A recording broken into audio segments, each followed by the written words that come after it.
Allô? C'est pas les mêmes gens, mais ça va. Ouais, vas-y. Juste comme ce n'était pas nécessairement les mêmes personnes qui étaient là ce matin, pour redire effectivement que ces exposés qui sont faits par des chercheurs accompagnent cette exposition qui est à côté, qui a aussi été faite par des chercheurs.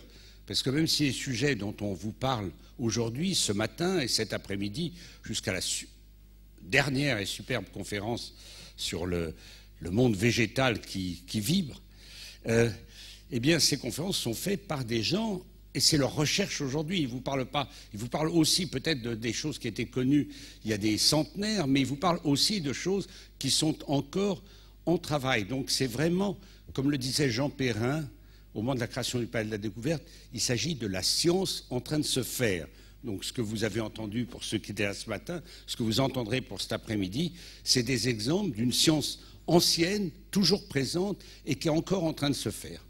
Et ça a été fait par des gens qui sont des responsables de Universcience, du Palais de la Découverte, et puis par des gens qui, au milieu de leur activité de recherche, acceptent de passer du temps pour pouvoir effectivement se retrouver avec vous, que ce soit dans les opérations Un chercheur, une manip, que ce soit dans ces expositions qui ont été préparées, ou que ce soit aujourd'hui. Et vraiment, il faut les remercier parce que c'est de l'énorme boulot, ça n'a pas l'air, mais c'est extraordinaire comme travail ce qu'ils font. Voilà, merci. Donc maintenant nous allons écouter donc José Bicot et Benoît Roman qui vont nous parler de l'étonnante force d'une goutte d'eau. Donc je vous laisse la parole et puis voilà. Merci. Donc merci à tous d'être venus. Donc c'est vrai que c'est du travail de vous pouvez venir présenter ça, mais c'est aussi un plaisir, une grande chance toujours de présenter nos sujets, ce qui nous tient à cœur. Donc c'est aussi une grande chance, je voulais vous dire ça. Donc c'est l'étonnante force d'une goutte d'eau, et on a appelé ça aussi poil mouillé et origami capillaire. Vous comprendrez peut-être, enfin vous comprendrez dans la suite pourquoi. En fait, ce qui nous intéresse, c'est de voir comment une goutte d'eau peut déformer un solide. Donc les solides, on va voir ce qu'on entend par cela dans la suite. Alors justement, on va vous parler donc de cheveux, et donc de cheveux comme ou de poils, et puis de feuilles pliées. Donc on commence par les cheveux et les poils secs. Donc les cheveux, eh ben, voilà une belle photo d'une belle coupe de cheveux, et vous voyez que les cheveux, bah, si c'est court, on arrive à avoir une belle brosse, comme en haut de cette coiffure de footballeur, ou quand c'est long, eh ben, ça tombe. Alors, en fait, j'avais la même coupe de cheveux il y a quelques années. Alors on peut se demander justement quelle est la taille où on passe d'un cheveu court à un cheveu long. Alors on peut faire l'expérience. Donc voilà, ce qui se passe, c'est que quand... attendez, on va peut-être juste passer encore une dernière fois sur l'ordinateur. Voilà, ce qui se passe, qu'on va faire comme expérience, c'est la chose suivante. On va regarder qu'est-ce qui arrive à une poutre. Enfin, c'est une petite languette, comme un cheveu. Une tige. Quand on la rend de plus en plus longue, de plus en plus grande, on la fait grandir, et on va voir que... on va se casser la figure pour une certaine longueur quand elle sera trop grande. Et on va faire ça pour deux cheveux, un cheveu d'une certaine épaisseur, donc ça c'est la petite languette ici, et un cheveu qui va être 3 fois plus épais et 3 fois plus large. Et 3 fois plus large. Donc on va voir comment... En fait, on n'a pas besoin de la caméra. Ah si, il faut le faire, parce que sinon... Ah, il y a l'autre, ok. Oui. Il faut que tu te je mettes fais près du... mental. Oui, il vaut mieux qu'on fasse ça. Il faut que tu te mettes à côté, à la place de ça. Donc ce que fait José, c'est qu'il a... Il faut que tu sois plus bas, José. Ouais. Alors on va essayer de faire ça. Ok, donc on a une petite languette qui est entre deux lames de... On voit rien du tout. On voit rien du tout. Voilà. Ok. Donc cette petite languette est pincée entre deux lames, et on va la faire sortir petit à petit.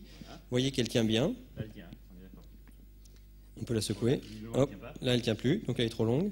Donc entre les deux, il y a une taille critique, c'est à peu près ça. Là, voilà, ok. Alors combien ça fait ça, José? Attention.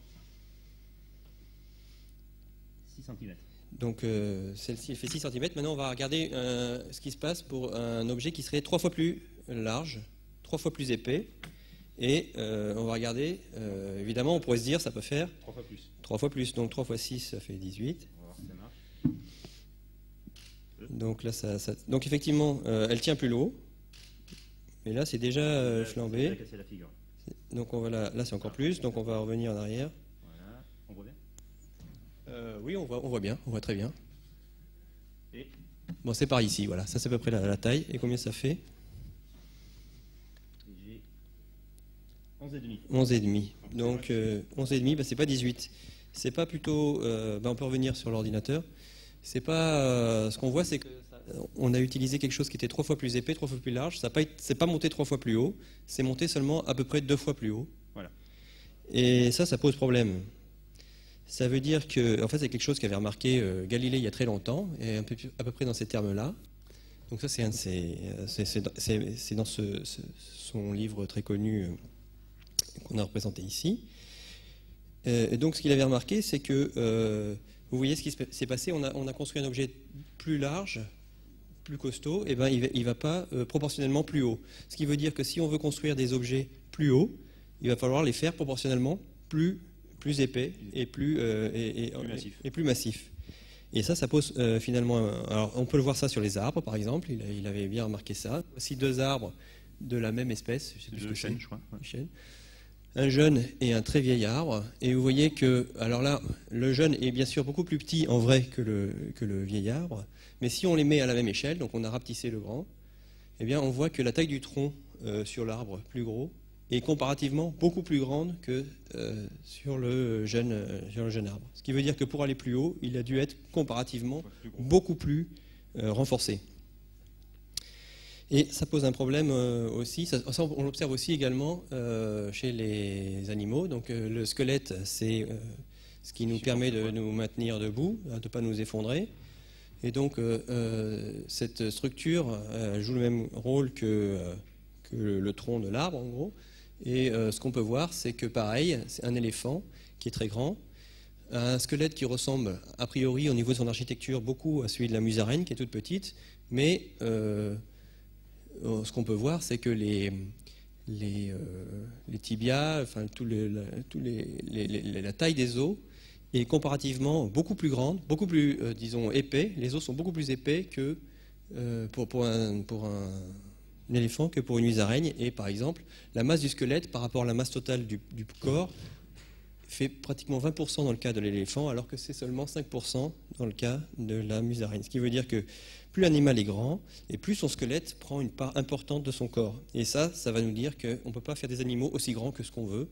On ne peut pas faire quelque chose de beaucoup plus gros qu'un éléphant, sauf si on l'immerge. Sauf si on enlève le problème du poids, sauf si on enlève le problème de la gravité. Et c'est ce qui se passe dans la mer où les animaux sont à peu près isodenses, ils ont à peu près la même masse la gravité est compensée par l'eau. Et si on compare le squelette d'un dauphin et d'une baleine qui est beaucoup plus grande, on ne voit pas de grande différence de proportion. Et donc voilà. Donc tout ça pour vous dire que les structures qu'on construit, les structures même qui sont vivantes, à cause du fait qu'on est sur Terre, qu'il y a la gravité, eh bien, c'est la gravité qui va limiter la taille des structures qu'on peut construire ou qu'on peut imaginer exister dans le règne du vivant. Donc c'était pour vous dire une première chose qui était que c'est le poids des structures qui est la force la plus importante d'habitude quand on essaye de construire un pont ou quand on essaye de dimensionner un bâtiment. Okay. Mais nous, on voulait vous parler de l'eau. Voilà. Donc là, on vous a montré des structures sèches, donc qui s'effondraient sur leur propre poids. Là, on va regarder le cas de structures mouillées. Donc, par exemple, si vous savez que si vous prenez un animal poilu, par exemple un chat, et que vous le mettez dans l'eau, alors d'une part, il n'est pas très content, parce que c'est connu que les chats n'aiment pas trop l'eau. Mais quand vous le ressortez, ce que vous observez, c'est que les poils se collent entre eux et font des petites mèches. Et donc, la question qu'on va essayer de se poser, c'est pourquoi ça fait des petites mèches, pourquoi les petits poils se collent entre eux, et quelle est la taille des mèches quand ils se forment. Et pour ça, on va faire 2 petites expériences pour démarrer. On va essayer d'utiliser l'eau comme colle. Alors, on sent bien que ça sera peut-être pas. On va faire peut-être ça d'abord. Non, apparemment, on a prévu de vous expliquer pourquoi l'eau. Non, mais attends, il y a 2 maniples. Ah, d'accord. Okay. D'accord. Alors, on n'a pas besoin de ça. On a besoin plutôt de la caméra. Voilà. Donc, on a ici, c'est une expérience toute simple. Donc, on a 2 petites plaques ici en acrylique. Et on va mettre une petite goutte d'eau entre ces 2 plaques pour coller les 2 plaques entre elles. Et puis sur la plaque du dessous, vous avez vu, on a mis un petit crochet. Et Ça tient. Donc on va mettre un petit gobelet sur le crochet et on va essayer de remplir le gobelet. On peut déjà dire que ça tient déjà. Alors déjà ça tient sans... Déjà ça... On voit quelque chose? Donc ce qu'il faut regarder, c'est cette petite plaque qui est dessous. On vient de la mettre juste avec un petit film d'eau et elle tient. Alors que donc on a l'impression que l'eau joue un peu le rôle de la colle. Voilà. Bon, on a quand même mis un récipient en garde-fou parce qu'on ne sait jamais ce qui peut se passer.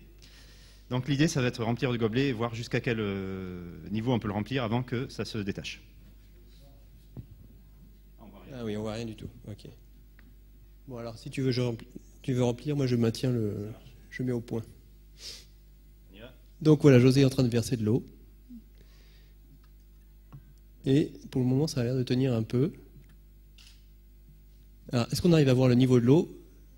On le voit à l'intérieur, il est plein. Attention. Bon. Et ben voilà, c'est une bonne expérience. Ça a montré que En fait, ça a tenu, ça a tenu, la colle a bien tenu. Ce qui n'a pas tenu, c'est notre système. En fait, non, mais c'est bon. Je pense que ça montre bien ce qu'on voulait dire. C'est-à-dire que la simple présence de l'eau a permis de coller ces deux plaques ensemble. Ah. Alors, pourquoi est-ce que l'eau colle? Oh non, on peut faire une autre petite expérience. Alors, cette fois-ci, on va passer sur l'écran. Si on peut éteindre la caméra là. Super. Voilà. Et donc, on a une petite... pourquoi est-ce que l'eau colle comme ça, voilà. Alors déjà, on a une petite boîte, c'est une autre expérience où on va montrer que l'eau colle. Donc on a une petite boîte ici avec des billes de verre. Alors, je ne sais pas si la mise au point est géniale. Voilà, super. Et du coup, tant que les billes de verre sont sèches, vous voyez, on peut les agiter tant qu'on veut. Il n'y a pas de... Ouais, elles bougent librement. Et on va... ouais, très bien. On va rajouter un petit peu d'eau dans le milieu. Et, oups là, je suis un peu fort. Je me demande si tu n'as pas mis un peu trop là. Je suis peut-être un peu trop... Non, mais ça marche, regarde. Et du coup, ce qu'on voit, c'est que les petits grains font des petits îlots et se collent les uns aux autres, quoi. Alors, bien sûr, si j'agite suffisamment fort, j'arrive à décoller les grains, mais ils restent collés. Et donc, ce qu'on va essayer de voir, c'est pourquoi l'eau colle. Alors, en fait, pourquoi l'eau colle? Alors déjà, pourquoi l'eau est liquide? En fait, on peut démarrer par ça. En fait, donc, on sait que l'eau, comme toutes les matières, sont constituées de molécules. Et ces molécules, si elles n'avaient pas d'interaction attractive entre elles, elles formeraient un gaz à cause de l'agitation thermique, à cause de la température. Les molécules s'agitent. S'il n'y a rien pour les rattacher entre elles, elles font un gaz. C'est ce qui se passe, par exemple, pour l'azote ou l'oxygène, enfin l'air qu'on respire. Les molécules ne sont pas suffisamment fortes pour se coller entre elles, et au lieu d'avoir un liquide, on fait un gaz.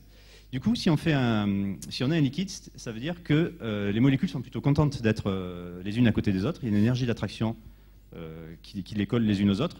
Donc, c'est ce qu'on a représenté sur le schéma de droite par les petites flèches vertes. Donc il faut voir les petites flèches vertes comme une petite attraction entre les molécules. Et donc ce schéma représente ce qui se passerait à une interface. Donc ce qu'on voit, c'est que si on prend une molécule qui est loin de l'interface, loin de la ligne bleue qui sépare l'eau de l'air, on voit qu'une molécule donnée va être entourée de plein de voisines, donc elle va être plutôt contente puisqu'elle attire ses voisines. Donc les molécules qui sont au fond de l'eau sont plutôt contentes. Par contre, celles qui sont à la surface sont un peu malheureuses parce qu'elles n'ont pas de copines au-delà de l'interface. Et du coup, elles ont moins de copines et donc elles sont moins contentes. Et ce qui veut dire que si elles sont moins contentes, il va falloir, pour créer cette interface, il va falloir payer un certain prix, une certaine énergie pour compenser le fait que les molécules qui sont à la surface sont moins contentes. Et du coup, le prix qu'on va payer, c'est tout simplement un certain coefficient qui va être lié en fait à l'attraction entre ces molécules, enfin entre le manque d'interaction que les molécules à la surface vont ressentir, et va être aussi proportionnel à la surface. Si je crée 2 mètres carrés de surface, ça va me coûter 2 fois plus cher que si je crée 1 mètre carré. Et en fait, ce qu'il nous dit aussi, c'est que si on regarde une goutte d'eau qui serait dans l'air, si on allait dans l'espace par exemple et qu'on mettait une goutte d'eau en suspension, ce qu'on sait, c'est que la goutte d'eau prendrait une forme sphérique, puisqu'en fait, on sait que la sphère, pour un volume donné, c'est ce qui permet, c'est la forme géométrique qui permet de minimiser la surface. Voilà, donc on aurait des gouttes sphériques. Alors, un exemple où on voit alors c'est pas des gouttes, mais parce que là, on parle de pingouins, enfin de manchots, et au lieu que ce soit une sphère, on est dans le plan, parce que les manchots restent sur une surface. On voit aussi que les manchots, c'est un peu la même idée, les manchots, pour se protéger du froid, font des espèces de structures en forme de disque. Et ce qui se passe, c'est que c'est un peu la même idée, c'est que les manchots qui sont bien sûr sur le périmètre du disque, eux, sont pas du tout contents parce qu'ils ont froid. Ils sont moitié contents. Enfin, ils sont à moitié contents parce qu'il y a une partie qui reste à peu près au chaud, mais le dos qui reste au froid. Par contre, ceux qui sont au milieu sont plutôt contents puisqu'ils sont réchauffés par les autres. Et en fait, c'est un système dynamique, d'ailleurs, comme dans le cas des molécules. Les molécules bougent, celles qui sont à la surface ne restent pas de manière permanente à la surface, ça tourne. Et les manchots, c'est pareil, il y a une recirculation. C'est-à-dire que ceux qui sont sur le périmètre, au bout d'un moment, ils en ont un peu marre d'être froids. Donc ils font pression pour rentrer à l'intérieur de ce petit îlot. Et ils vont chasser les autres qui étaient au cœur, qui vont petit à petit vont aller aussi à la surface.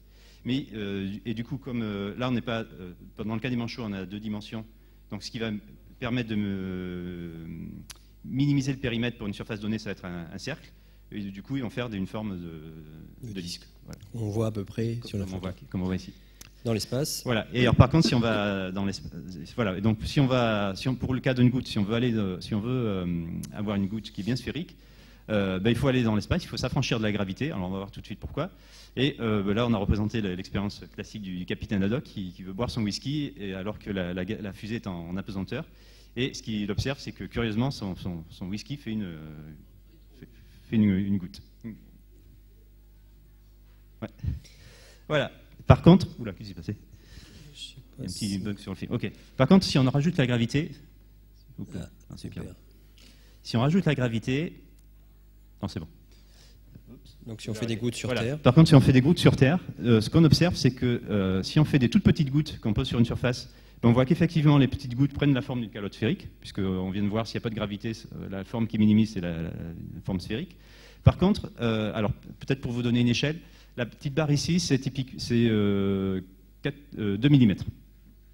4 mm, pardon, 4 mm. Donc si on a une petite goutte qui est typiquement submillimétrique, elle a une forme de calotte sphérique, et quand on prend un volume plus grand, donc on va faire une goutte plus grosse, au lieu de faire quelque chose qui ressemble à une calotte sphérique, on voit que cette calotte s'aplatit, et devient de plus en plus aplatie lorsqu'on augmente le volume. Et donc au bout d'un moment, on va passer d'une petite goutte qui a une forme de calotte sphérique à une grosse flaque qui est arrondie sur les bords et qui est plutôt plate sur le dessus. Et en fait, on peut se demander qu'est-ce qui va fixer cette hauteur de la flaque. Ben, ça va être un équilibre entre ce qu'on a vu tout à l'heure, la tension de surface qui fait que la goutte est sphérique. Donc la capillarité fait que la goutte a envie de rester sous forme de calotte sphérique. Mais la gravité va écraser la goutte. Et donc, si on équilibre la tension de surface et la gravité, on obtient une longueur caractéristique qui s'appelle la longueur capillaire, qui vaut 2 mm typiquement pour la plupart des liquides. Ce qui veut dire que si on est en dessous de ces 2 mm, on est dans le domaine dominé par la gravité, par la capillarité, pardon. Donc les gouttes sont sphériques et on voit l'interface. Enfin, l'interface a un rôle très important. Si on est au-delà de ces 2 mm, on peut complètement oublier l'aspect capillarité. C'est la gravité qui l'emporte et donc les gouttes s'écrasent. Voilà, de nouveau, les grands objets sont sensibles à la gravité. Voilà. Sauf si... Voilà. Et alors, on pourrait se dire, est-ce que sur Terre, on peut faire est-ce qu'il y a besoin d'aller dans l'espace pour faire des gouttes sphériques? En fait, on peut jouer un petit peu, enfin, on peut tricher un petit peu. Ça peut être intéressant d'ailleurs pour faire des expériences sur Terre qui miment ce qui se passerait dans l'espace. C'est d'utiliser des bulles à la place de gouttes, puisque dans le cas d'une bulle, l'intérieur de la bulle est vide, enfin, ou rempli d'air, donc ne pèse rien, ou très peu. Et donc, du coup, vous savez qu'une bulle de savon est sphérique, pour la même raison, c'est pour minimiser la surface. Voilà, donc en résumé, on voit que dans les grands objets sont sensibles à leur poids, et les petits objets, par contre, on voit à la petite échelle, les gouttes sont sensibles à leur surface, à la tension de surface, mais ça ne nous explique pas pourquoi ça colle. Voilà, en fait, ça ne nous explique pas pourquoi ça colle, puisque là, on a considéré une seule interface, donc on a dit, j'ai du liquide d'un côté et de l'air de l'autre. Mais quand je colle quand j'ai collé la plaque avec du liquide, en fait, il y a 3 interfaces en jeu. Alors, on va essayer de revenir là-dessus. En fait, ce qu'on fait, on passe d'un solide qui est sec. Donc, j'ai eu 2 petites parois. Là, les deux petits traits hachurés représentent les 2 parois que j'ai voulu coller. Donc, au départ, ces 2 parois sont sèches. Et du coup, il se passe la même chose pour un solide que ce qu'on a vu pour un liquide. Les molécules qui sont sur la surface de ces parois sont un peu malheureuses. Et donc, j'ai mis un petit bonhomme qui fait un peu la tête. Et là, ce qu'on va faire, on va se dire, imaginons qu'on mette un pont de liquide entre ces 2 plaques. Est-ce que l'état des plaques va être mieux ou pas? Et en fait, l'état va être un petit peu mieux parce que du point de vue des molécules qui étaient à la surface des plaques, si au lieu d'avoir du solide d'un côté et de l'air de l'autre, j'ai du solide d'un côté et du liquide de l'autre, du point de vue des plaques, c'est un peu moins défavorable parce que les molécules de solide qui voient de l'eau à la place de l'air sont plutôt contentes Dans l'absolu, elle préfère voir du solide, mais là, elle voit du liquide. C'est pas si différent que ça d'un solide. Et du coup, elles sont plutôt heureuses de cet état. Et donc, plus je vais rapprocher mes plaques par conservation du volume, plus je vais étaler mon liquide, et plus c'est favorable. Et du coup, j'ai une force d'attraction liée au fait que c'est favorable pour le système que les plaques se rapprochent de manière à ce que j'ai le plus possible de liquide qui viennent mouiller ces plaques qui ont envie d'être mouillées. Très bien. Donc voilà pourquoi l'eau colle à cause de la tension de surface. Et maintenant, on voulait rentrer dans le vif du sujet. Vous parlez de choses qui nous ont vraiment intéressés au niveau recherche. Et ce qui nous a, on est arrivé sur ces problèmes-là parce que José avait remarqué. Alors voilà, on va vous parler de poils mouillés. En fait, José avait remarqué que justement, il avait travaillé sur des toutes petites structures, des nanotubes, et il avait remarqué que quand il y avait une goutte d'eau qui était déposée sur ces nanotubes, qui sont plantés comme une forêt, c'est ce qu'on voit en haut à droite. Alors, en haut à droite, dans le carré qui est avec un petit A, vous voyez la forêt, donc on voit comme un tapis, on voit comme une moquette, il faudrait plutôt dire une moquette. Alors, c'est à toute petite échelle, les nanotubes, ça fait quelques microns d'épaisseur, même voilà, de l'ordre du micron dans l'épaisseur. Et quand une goutte d'eau est déposée, vous avez les photos qui sont autour, vous voyez que ça forme des espèces de réseaux. Là. En fait, ce qui s'est passé, c'est que la forêt a été complètement ravagée. Donc, les nanotubes se sont collés les uns sur les autres, ils sont même collés sur le fond. Et ça ressemble un petit peu à ce qui est représenté ici, là. Mais ça ressemble aussi à ce qu'on peut voir sur le pelage d'un chien. Donc, ce qui s'est passé, c'est que les structures élastiques, donc ces poutres, se sont collées entre elles à cause des interfaces liquide-air. Et donc, c'était quelque chose d'un peu nouveau, parce que jusqu'à présent, on pensait que les structures étaient... Enfin, on savait que les structures étaient... Les grandes structures étaient... disons, il fallait faire attention à leur poids, donc on les rend bien costauds pour résister à leur poids. Les petites structures, en fait, il faut faire attention à, si jamais une goutte passe par là, eh bien, ça va être les forces de tension de surface qui vont être les plus dangereuses. Et par exemple, là, vous avez une photo d'un petit accéléromètre. Alors, un petit accéléromètre, c'est un dispositif que vous avez beaucoup d'entre vous dans les téléphones, dans tous les smartphones, qui permettent de savoir s'il est comme ça, ou savoir si on le secoue, ou des choses comme ça. Donc ça repère l'accélération, et ça marche, ce sont des petits peignes qui sont les uns encastrés dans les autres, à toute petite échelle. Vous voyez que ça fait 100 microns, c'est un dixième de millimètre, donc ça doit faire un centième de millimètre d'épaisseur. Et ces petits peignes, donc, quand ils sont déformés par leur poids ou par l'accélération, eh bien, ils se rapprochent les uns des autres. On a une manière très fine de mesurer cet espacement. Le problème, c'est que si jamais il y a un petit peu d'humidité, eh bien, ils se collent entre eux. Et les ingénieurs, c'est vraiment ça qui limite, ce qu'ils disent, c'est que c'est vraiment ça qui limite la taille de ces objets. C'est vraiment le collage par capillarité ou par d'autres forces de surface. Donc, c'est un problème qui se pose maintenant quand on fait des petites structures, ce problème de collage, ce problème de poils mouillés. Donc, nous, on avait eu envie de le regarder d'un point de vue peut-être fondamental. De la façon suivante. En fait, finalement, ce dont on a besoin, c'est d'avoir des structures qui sont sensibles, assez flexibles pour qu'elles soient sensibles aux forces du liquide, c'est-à-dire aux forces qui font que le liquide colle. Et donc, voilà ce qu'on va faire avec José. Je pense qu'on va avoir besoin de la caméra, du coup. Ouais. Donc, en fait, l'expérience est vraiment toute simple. Donc, on prend des petites lames de transparent, enfin, de l'époque des anciens transparents. Donc, faut que tu te mettes là. Alors, ouais, du coup, je vais parler. Alors. Ah, voilà. Du coup, voilà, donc c'est une assemblée de lamelles. On voit rien, José, là. Ouais. Il faut que tu regardes par là. Ah, ouais. Donc voilà, une assemblée de petites lamelles flexibles qui sont séparées par des lamelles de verre, des lames de verre de transparent. Donc il y en a une centaine. Et voilà notre forêt unidimensionnelle qu'on va tremper dans un liquide. Voilà, donc on prend la brosse. De l'eau. On devrait peut-être dû mettre du savon dans l'eau, non, c'est pas grave. Je l'ai fait. T'en as mis, ok, super. Ok, et donc là, elles sont à peu près bien séparées. On va les tremper. Tu peux. On y va. De l'autre côté, peut-être, il faut les tremper comme ça. Enfin, je veux dire, toi tu dois le tourner. Ah, pardon. C'est ça qu'il faut tourner. Voilà. Ah, voilà. Et on va... Ah oui, pardon. Vous voyez, et ben en fait, ce qu'on va faire, c'est qu'on va regarder. Vous voyez que ça s'est formé. Il y a des mèches qui se sont formées. On va les voir mieux sur le Voilà. rétro transparent. Donc il y a 5 mèches qui se sont formées, 5 grandes mèches. Maintenant, il faudrait qu'on passe sur le. On peut éteindre on passe sur l'ordinateur en fait pour pouvoir voir qu'il y a une structure assez intéressante qui s'est formée. Donc on le voit. Pourquoi est-ce que c'est pas bon là? Voilà.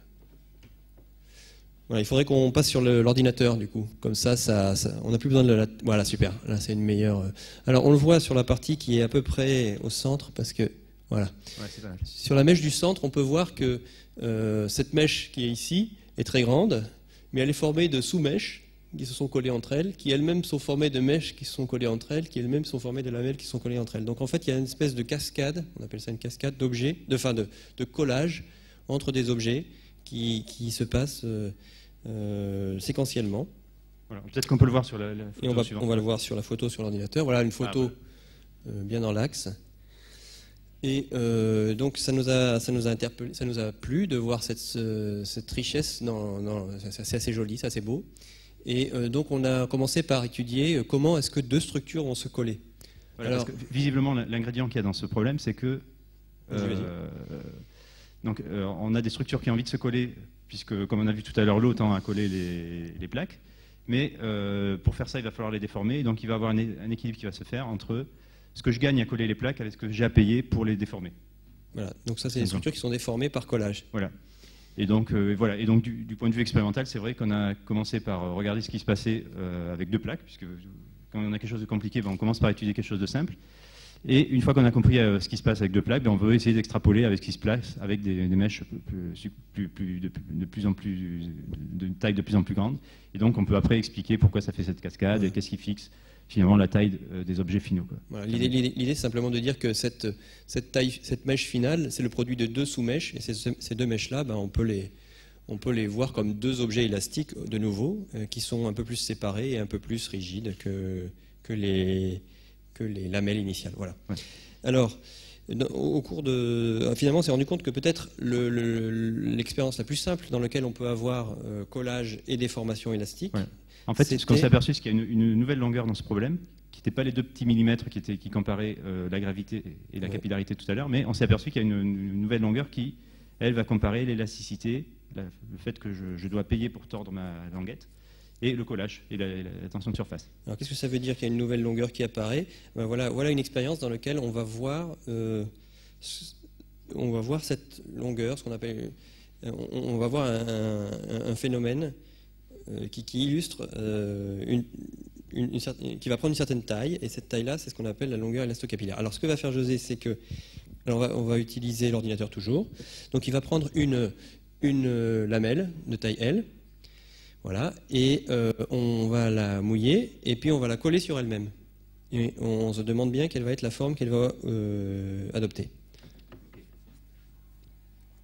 Donc il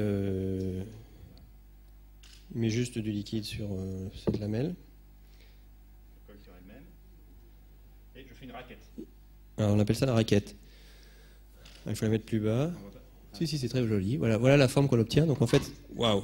Ah non, c'est dommage ça. Voilà. Ok, donc on va la mettre plus haut alors. Ok, bon, c'est pas grave, on va la mettre plus bas ici. Ah, super. Voilà, donc ce qui se passe, c'est que ça se colle jusque-là. Alors je voudrais bien l'aider à se coller plus. Je peux essayer de l'aider à se coller plus, mais elle revient en arrière. Pourquoi? Parce que en fait, le collage n'est pas assez fort pour pouvoir déformer la raquette. Voilà, autant. Donc il y a un équilibre qui est donné à cette taille-là. Le collage et la déformation élastique sont en équilibre. Voilà, mais on peut essayer avec quelque chose de plus flexible. Donc c'est le même matériau mais plus fin.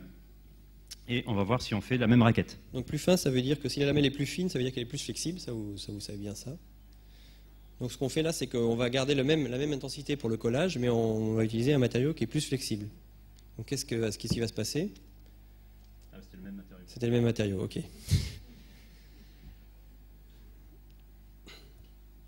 Donc oui, là c'est plus fin. Donc ce qu'on s'attend, c'est que ça colle mieux, puisque c'est plus facile à déformer. Donc ça va coller plus loin. Et ça marche pas. Si, ok. Voilà, donc ce qu'on voit, c'est qu'il s'est passé autre chose, puisque c'est une autre expérience. En fait, il se passe à peu près la même chose, finalement, ça ressemble un peu. C'est une autre raquette, mais qui a une forme similaire. Une forme similaire, mais plus petite. Voilà, donc on a vraiment l'impression que c'est la même forme. Alors, ce qu'on peut essayer de vous proposer, c'est d'en faire une géante. Alors là, on ne va pas utiliser la capillarité parce qu'on ne serait pas capable de tordre cette baguette avec la tension de surface de l'eau, ou alors il faut vraiment que la baguette soit très grande. On a utilisé du velcro, vous savez, c'est ce qu'on utilise pour attacher les chaussures. Donc on a mis une petite bande de velcro en haut et en bas, et on va coller la languette sur elle-même. Ok. Donc cette fois-ci, la force de collage n'est pas du tout due à l'eau, elle est due au velcro. Voilà. Et donc on fait à nouveau une raquette, et donc la question c'est est-ce qu'on a la même forme? Alors pour ça, ce qu'on peut faire, c'est essayer de superposer. Ouais, je vais essayer. C'est pas mal, hein? Voilà. Donc en fait, ça veut dire que cette grande forme là, c'est la même que la raquette. Est-ce que c'est la même que la petite? Je ne sais pas si on va y arriver. Est-ce qu'on peut y arriver? Peut-être en baissant. Voilà. Donc c'est la même aussi. C'est la même forme. Ouais. Donc ça veut dire qu'en fait, on a toujours la même chose qui se passe, mais à des échelles différentes. C'est ça qu'on appelle c'est une expérience qui nous montre une taille caractéristique qui apparaît dans ce système. La même chose apparaît, mais à des tailles différentes. Voilà. Donc il y a juste une taille caractéristique dans ce problème. Et c'est cette taille-là qu'on appelle. Voilà. Et cette taille caractéristique, c'est celle qu'on retrouve dans tous ces problèmes où on a des structures flexibles qui se déforment sous l'effet de la tension de surface. La tension de surface qu'on appelle aussi les forces capillaires. Et donc on a appelé cette longueur la longueur élasto-capillaire. Élasticité et capillarité. Voilà. Voilà. Alors une autre expérience. Alors maintenant, à partir de cela, on peut vous montrer d'autres expériences où les forces de tension de surface, donc les forces capillaires, vont déformer des solides. Alors voilà, donc vas-y, fais-le parce que je vais. Donc on va.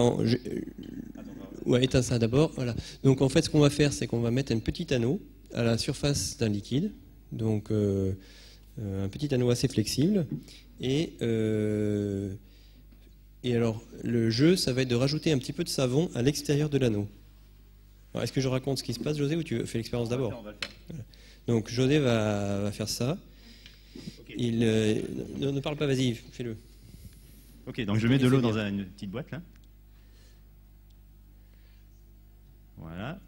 Et dessus, on va mettre une espèce de nouille, mais qui est fermée sur elle-même. Donc ça fait un petit anneau très très flexible. Donc c'est fait en élastomère de silicone. Donc si on le met à la surface de l'eau, il flotte. Et puis comme c'est un anneau, il a une forme circulaire. Il prend sa forme naturelle. Voilà. Bon, c'est un petit peu déformé à cause de la projection, mais c'est un joli cercle. Et normalement, j'ai une petite. Il y a marqué savon quelque part, non? Ouais, c'est bon. Plus savon. Ok. Ah oui, une petite pipette, oui, je l'ai vu. Tu l'as, la petite pipe? Bon, on l'a perdu, c'est pas grave. Attends. C'est pas grave. On va le faire. Ok, donc on va mettre. Ça, c'est de l'eau savonneuse. Et donc je vais mettre juste. Je vais le faire avec le doigt. Ok. Donc je mets une goutte d'eau savonneuse sur mon doigt. C'est juste pour pas en mettre beaucoup. Voilà. Et je vais le mettre à l'extérieur de l'anneau. Et si tout va bien. Bon, c'est pas passé grand chose. Il a quand même bougé. Il a un peu bougé, mais peut-être qu'il faut y aller un peu plus fort. J'y vais.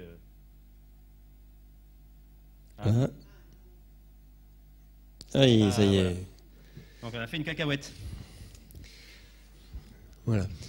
Donc l'anneau s'est retrouvé déformé alors qu'on a juste rajouté du savon. Ok. Alors est-ce que vous avez une idée pourquoi ça fait une cacahuète? Ouais.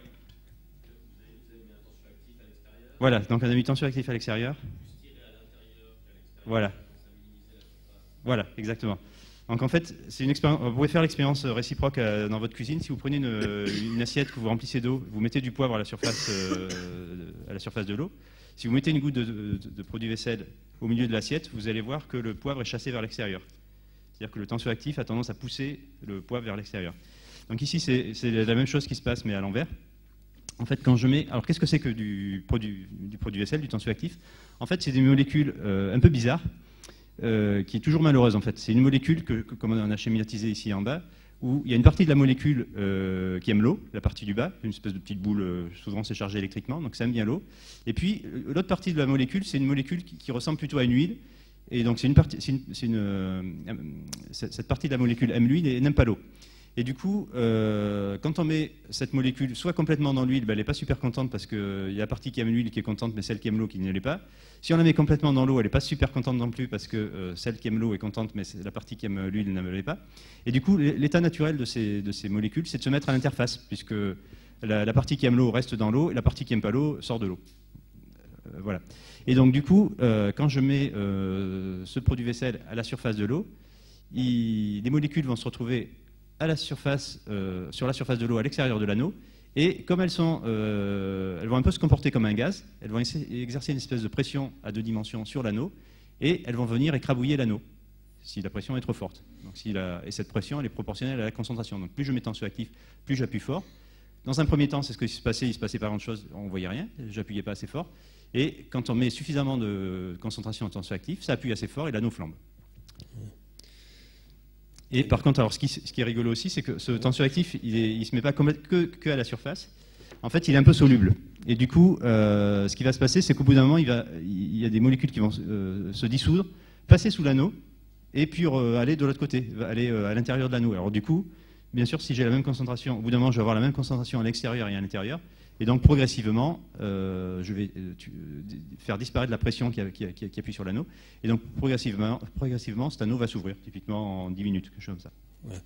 Donc, on vous a parlé de lamelles qui étaient collées entre elles, de lamelles qui se collent sur elles-mêmes, donc la raquette. On vous parle maintenant d'anneaux qui est déformé, tout ça par des forces de tension superficielle. On voudrait vous parler maintenant non plus de tiges, mais de feuilles. Comment est-ce qu'une feuille peut être déformée par de l'eau? Voilà, alors sachant qu'une feuille c'est un peu plus complexe qu'une tige, parce qu'une tige, on sent bien qu'on peut la tordre facilement. Une feuille, c'est pas complètement évident. On peut, comme ça, voilà. On peut la tordre facilement dans un sens, facilement dans l'autre, mais on sait bien que c'est pas complètement évident de la tordre dans 2 endroits en même temps, enfin ça, je pense directions en même temps. On va vous en parler tout à l'heure. Voilà, parce qu'on sent que ça fait des plis, enfin que ça fait des choses bizarres. Ça, ce sera le centre de l'exposé voilà, tout à l'heure sur le. Mais c'est pas du tout évident qu'on ait la même chose avec une feuille qu'avec une tige. Donc là, on va voir comment une goutte peut essayer de faire de l'origami. Voilà, et donc la question qu'on se pose, c'est, imaginons qu'on pose une petite goutte sur une feuille flexible. La question, c'est est-ce que c'est la goutte qui va s'étaler sur la feuille, comme on aurait par exemple si je pose une goutte sur la table, puis rien d'autre spécial se passe, ou finalement, puisque la feuille est flexible, est-ce que c'est pas la feuille qui va venir impacter la goutte? Alors, est-ce que ça marche? Alors là, on vous a pas fait la démo, hein, parce que c'est à petite échelle, et donc c'est pas complètement évident. Là, oui, alors évidemment, là, on peut faire l'expérience qu'avec une goutte qui a une forme de sphère, donc ça va être maximum 2 mm. Voilà, donc ou alors on va dans l'espace. Ou alors on le fait dans l'espace. Donc mais bon, pour aujourd'hui, on vous amène un film. Voilà, donc là, on vous amène un film. Donc voilà, donc ce qu'on a fait, donc on a découpé un petit triangle dans un film très mince d'élastomère de silicone. Donc le film fait 50 microns d'épaisseur, c'est-à-dire c'est l'épaisseur d'une feuille de papier à cigarette, si vous voulez. Mais au lieu d'être fait en papier, c'est fait en élastomère, donc comme un gant de chirurgien, du silicone. Donc c'est très très flexible. Et le côté de ce triangle fait à peu près 2 mm de côté, 2-3 mm de côté. On va venir poser une goutte d'eau dessus. Voilà, donc voici la goutte d'eau. On a mis du colorant bleu pour mieux voir la goutte. La goutte elle-même fait quelques millimètres de rayon, de diamètre. Et lorsqu'on la pose, voilà, dès qu'on la met en contact avec le triangle, ce qu'on voit, c'est que les 3 coins du triangle tendent à envelopper la goutte de manière, tendent à envelopper la goutte. Et donc l'expérience qu'on fait par la suite est toute simple. On laisse l'eau s'évaporer. Donc en fait, dans la vraie vie, ça prendrait une demi-heure. Donc on va accélérer les choses. Et on va essayer d'observer ce que devient la structure lorsque le volume du liquide diminue. Donc regardons ce qui se passe. Donc on laisse voilà, l'eau s'évapore, le volume diminue, et ce qu'on voit, c'est qu'au bout d'un moment, les 3 coins du triangle se rejoignent au sommet de quelque chose qui commence à ressembler à une pyramide. Bien sûr, la pyramide n'est pas parfaite, puisque vous voyez, il y a 3 grandes ouvertures, donc l'eau s'évapore. Alors l'eau s'évapore. Hop, on ferme pratiquement la pyramide. Mais par contre, on voit qu'il y a encore toujours des petites ouvertures sur les coins, donc l'eau peut quand même continuer à s'évaporer. Voilà. Donc en fait, elle s'évapore tellement que la pression dans la structure devient plus faible que la pression atmosphérique, donc la structure tend à imploser, elle s'écrase sur elle-même. Et alors la toute fin, elle est un peu triste, puisque vous imaginez qu'il n'y a plus d'eau. Une fois que toute l'eau s'est évaporée, la structure n'a aucune raison de rester fermée, donc elle se rouvre. Et voilà, donc on peut se dire, mais c'est un peu, ok, c'était sympa comme expérience, mais en même temps c'est un peu idiot, puisque je pars d'un triangle qui est tout plat, je mets une petite goutte, ça fait une pyramide, mais une fois que l'eau s'est évaporée, je retrouve mon triangle qui est plat. En plus, maintenant il est sale, puisque l'encre qui était dans l'eau, bien sûr, ne s'est pas évaporée. Donc j'ai sali mon triangle, je peux dire, c'est un peu bête. Par contre, ce qui est quand même sympa, c'est qu'à un moment donné, on est passé par une forme qui a 3 dimensions. Et en fait, on joue un peu sur la chimie. Là, j'ai pris de l'eau pure, donc, enfin de l'eau avec du colorant, donc elle n'a rien d'extraordinaire. Mais si on met de l'eau avec un polymère dedans, ou une colle, ou quelque chose qui peut se solidifier, ben on peut figer la structure tridimensionnelle au moment où on veut. On joue un peu sur la chimie. Et du coup, on s'est dit, ben, ça peut être intéressant si on veut faire des petites structures à 3 dimensions, comme dont Benoît parlait tout à l'heure. Souvent, ces forces capillaires sont vues comme un inconvénient puisqu'elles cassent ces structures, mais on peut peut-être aussi les utiliser à bon escient pour fabriquer des petites structures à 3 dimensions, ce qui n'est pas du tout évident à petite échelle, puisqu'en fait, à petite échelle, on sait très bien faire des choses très compliquées à 2 dimensions. On sait découper des plaques, typiquement, enfin des films très minces. Par contre, faire des choses à 3 dimensions, c'est pas complètement évident. Et alors, du coup, après, on peut faire une espèce de jeu d'origami. Alors, bien sûr, c'est un origami très très simple, puisqu'on n'a pas d'ordre de pliage comme dans un origami classique. Là, la goutte fait tout toute seule et en même temps. Mais on peut quand même se demander quelle est la forme du final, la forme tridimensionnelle finale, en fonction du patron initial. Donc, on a vu que la pyramide donnait, le triangle se transformait en pyramide. Si on prend un carré, alors c'est un peu décevant parce que ça fait juste un pli. Bon. Si on veut faire une petite boîte, mais on peut partir d'une forme en croix, et ça se forme tant bien que mal une boîte. Et si on veut faire quelque chose qui ressemble à une petite boule, en fait, ce qui est l'idéal, c'est de partir d'une forme en fleur. Et quand on met la goutte sur la fleur, les pétales se referment, et on obtient quelque chose qui ressemble vraiment à une petite boule. Bien. Donc, oui. Ok. Donc, c'est moi qui fais ? Ok, oui. Ça marche. Donc une autre expérience qui, un peu dans le même cadre, on s'était demandé, donc ça c'était avec une goutte qu'on posait sur une feuille, donc là on avait un cas où la feuille était déformable, la goutte était également déformable. Du coup à modéliser c'est pas complètement évident, parce que tout se déforme et c'est pas complètement évident à décrire. Du coup on s'est dit, bon, on va faire une expérience plus simple. On va voir si elle est plus simple. On va essayer de prendre une boule solide au lieu d'avoir d'avoir une goutte solide au lieu d'avoir une goutte liquide. Alors, qu'appelle-t-on une goutte solide? Donc, voilà ma goutte. Donc, c'est pas vraiment une goutte pour l'instant. C'est une boule de Noël en fait, qui est assez grosse d'ailleurs. Et pour la rendre goutte, on va mettre juste la badigeonner de liquide. Donc, je vais la recouvrir de liquide. Hop, ça va, regarde, je peux te faire ça au-dessus. Donc, puisque la sphère est recouverte d'un film liquide, eh bien, elle devient collante. Voilà, donc elle devient collante, mais sans être pour autant déformable. Mais, oui, aïe. Ah, on a cassé le truc. Ah, j'ai débranché peut-être. Attends.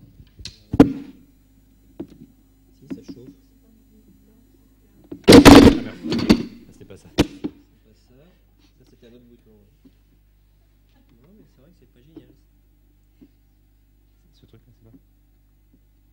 Ah bah attends, on va le faire à la caméra. Oui, d'accord. Non, c'est pas dans l'ordinateur ça. C'est la lampe. J'entends le ventilateur, mais je vois pas de lumière, donc j'ai l'impression que c'est la lampe qui a. C'est la lampe qui a grillé. C'est pas grave. Ah, c'est bon, c'est revenu. Ok, c'est revenu. Super. Elle Ok. était débranchée. Tiens, c'est. Donc voilà la sphère qui, j'espère, est encore assez collante. Voilà. Je vais en rajouter un peu là, hop. Et dessus, on va venir mettre des feuilles. Donc on peut mettre des feuilles plus ou moins rigides, et José commence par une feuille plutôt rigide. Parce qu'évidemment, pour pouvoir englober cette sphère, il faut se déformer. Donc avec une feuille assez rigide, alors peut-être mettre alors on voit pas, alors, il faut mettre au point autre part. Je vais mettre à l'envers. Ok, à l'envers, tu crois que ça peut marcher ça? Non. Il y a de l'eau partout. Ouais, il y a de l'eau partout. Caméra? Non, mais c'est bon, on va mettre au point là. J'arrive. Comment tu mets au point là? Tu arrives à mettre? Pourquoi c'est bloqué là? Non, je suis pas connecté. Ah, ça y est, ok. Ah, voilà, ok, super. Donc ce qu'on voit, c'est une trace assez rectiligne. Voilà. Que vous voyez là. Donc en fait, ça, c'est la partie où la feuille est en contact avec la sphère. Voilà, donc la petite bande qu'on voit ici, hop. Voilà, donc là c'est juste la zone de contact de la feuille avec la sphère. Donc on voit que finalement, j'ai mis une grande feuille, mais le contact est assez réduit, puisqu'il se réduit à cette petite bande qui est ici. Et ça, c'est lié au fait que, et en fait, ce qui s'est passé, c'est que la feuille fait une espèce de cylindre autour de la sphère. Et donc c'est un peu ce que je vous disais au début. Autant courber dans un sens, c'est pas très difficile, mais courber dans deux directions à la fois, c'est pas du tout évident. Donc englober une sphère avec une feuille, on sent que ça va pas être évident. Donc là, on voit que ça fait une petite bande bien rectiligne. Alors regardons ce qui se passe maintenant avec une feuille un peu plus souple. Je vais peut-être remettre un peu de petit chenal de liquide.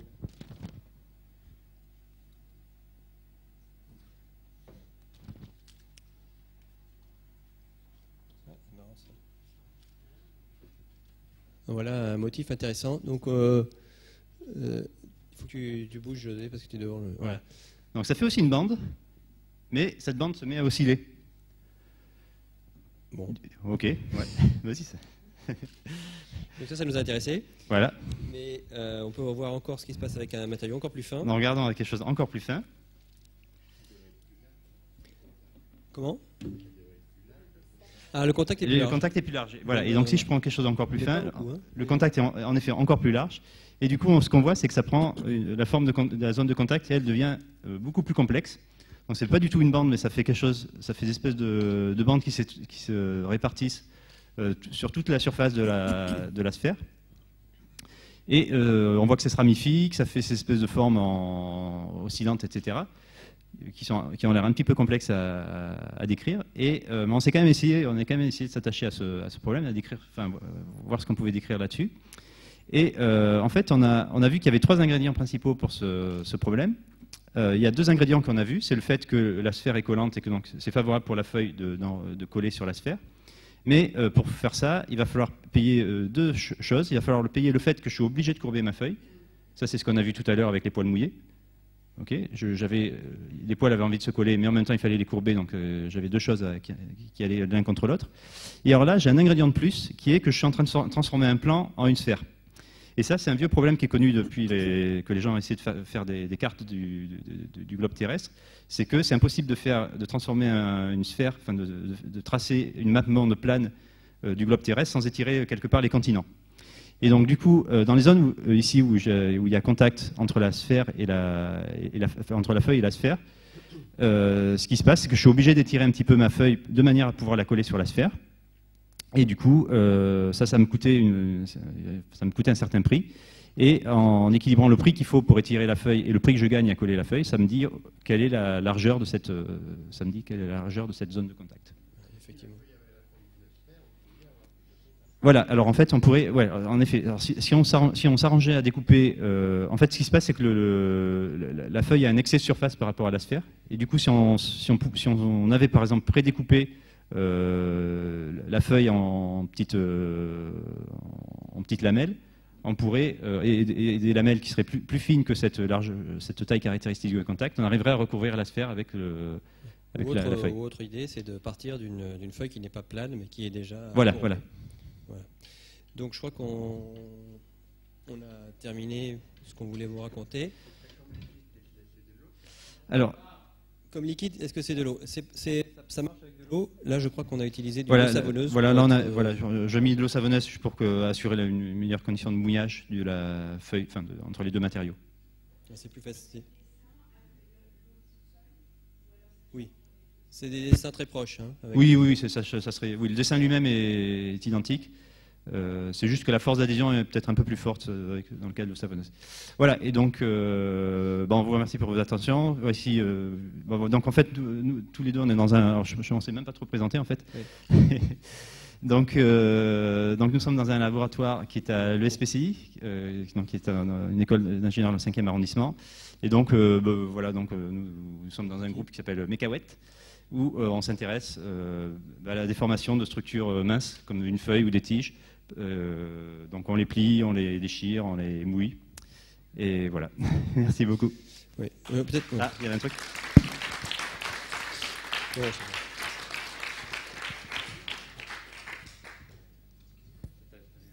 bon, je voulais, par rapport à ce que disait la présentation d'Étienne, on peut dire que dans la deuxième partie, tous les petites expériences qu'on vous a montrées, c'était effectivement des tirés de travaux qu'on a fait dans les 10 dernières années, on peut dire. Donc, c'était pour faire le lien avec la présentation tout à l'heure.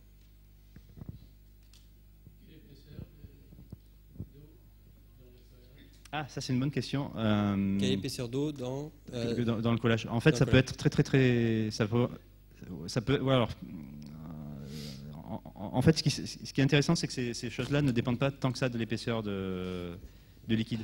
Parce que finalement, comme ce qui est en jeu, c'est les interfaces, savoir si j'ai un micron ou un nanomètre entre les 2 plaques, ça ne va pas forcément changer les choses.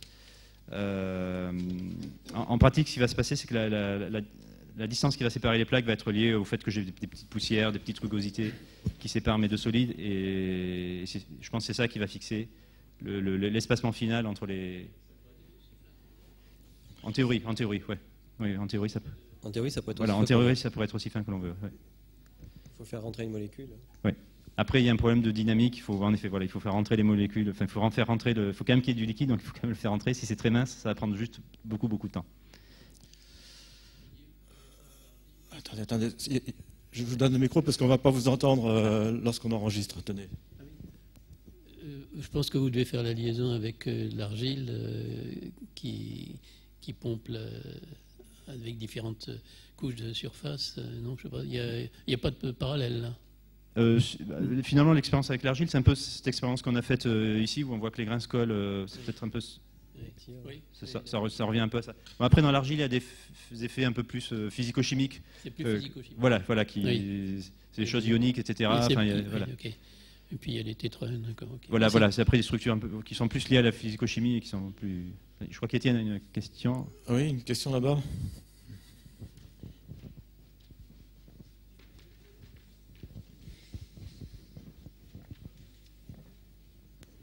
Votre exposé me fait penser à un sujet dont on n'a jamais parlé, les gérisses. Quand on a finalement ces pattes de gérisses qui sont là, elles ont... voilà. Est-ce que finalement, il y a des problèmes élasto-capillaires qui vous intéressent là-dedans Oui, enfin j'imagine. Oui. Alors, il y a des gens qui ont en effet regardé ce problème-là. Le fait que les... Alors visiblement, le fait... Bon, d'ailleurs, on le voit. Est-ce qu'il n'y a pas aussi des petits... au bout des pattes, est-ce qu'il n'y a pas des petits poils aussi? Alors ça en effet, mais ce que les... Oui, alors, c'est très hydrophobe parce que sur ce qu'on ne voit pas là, c'est que sur les pattes, il y a des tout petits poils qui rendent la pâte très rugueuse et qui sont eux-mêmes hydrophobes, ils sont faits en une espèce de cire. Et du coup, ils n'ont pas envie du tout de se mouiller. Mais ce qu'on voit aussi, c'est par exemple, peut-être qu'on le voit, on le voit peut-être bien sur cette patte-là, on voit qu'elle est un peu courbée. Et en fait, il y a des chercheurs qui ont montré qu'en effet, le fait que la patte soit un peu flexible permet au gyrus de mieux... Enfin, ça permet de supporter plus de poids par rapport au cas où elle serait complètement rigide. Donc ça joue un petit peu. Ah oui. Oui. Ah oui. Mais là, ça ne va pas se coller parce que en fait, oui. Alors, ouais, en fait, ça va pas s'étaler parce que c'est hydrophobe. Ouais. Ça va pas se coller. Il n'y a pas de liquide. Bah écoutez, voilà, je vous remercie. On va peut-être arrêter les questions parce qu'autrement, on risque de prendre du retard sur les conférences suivantes. Donc là, on va vous remercier. Et puis on reprend dans 5 minutes à peu près.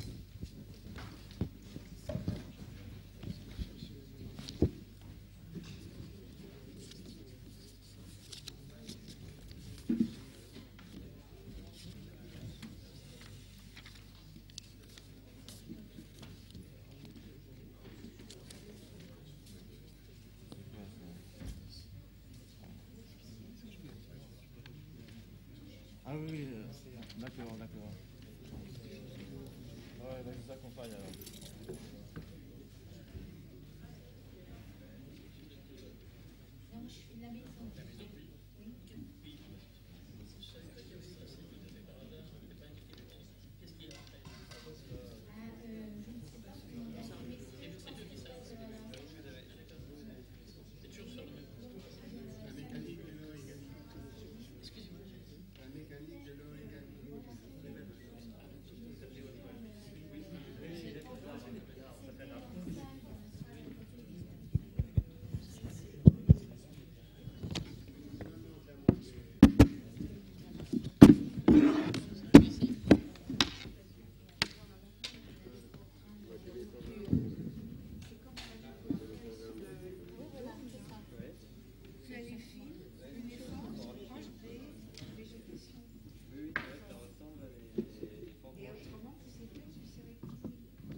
Merci.